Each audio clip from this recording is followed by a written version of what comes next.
La dernière idée de la Commission européenne et d'Ursula von der Leyen est d'instaurer un mécanisme de crédit nature, censé récompenser les pratiques écologiques des agriculteurs. Derrière cette belle façade se cache une méconnaissance profonde de ce qu'est le travail des agriculteurs.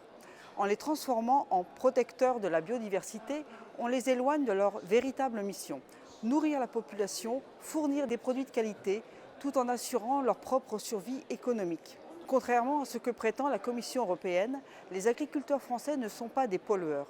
Ils connaissent la nature et travaillent en harmonie avec elle. Ils ne veulent pas être contraints à entrer dans une matrice écologique où chacun de leurs gestes serait conditionné par des incitations financières venues de Bruxelles. L'agriculture doit rester un pilier économique, pas un instrument de politique verte. Les partisans des crédits nature ont une vision déconnectée. Ils pensent que les agriculteurs peuvent facilement passer d'une logique de production à une logique de service rendu à la nature. Or, la réalité de terrain est bien différente. Les agriculteurs subissent une immense pression. Entre les coûts de production qui explosent et la complexité des réglementations européennes, leur survie est en jeu. L'ajout d'un mécanisme qui les obligera à se plier à des normes écologiques toujours plus contraignantes ne fera qu'aggraver leur situation.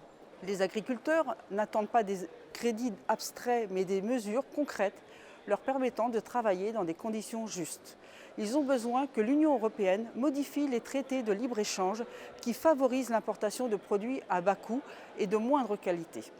Promouvoir le juste échange serait une solution bien plus adaptée qu'un nouveau mécanisme financier complexe qui n'apporte que confusion et incertitude. Il faut protéger nos agriculteurs, pas les transformer. Plutôt que de les embarquer dans un système de crédit nature, revenons aux fondamentaux. Avec Marine Le Pen et Jordan Bardella, nous voulons une agriculture solide, protégée des dérives de la mondialisation, capable d'assurer notre souveraineté alimentaire.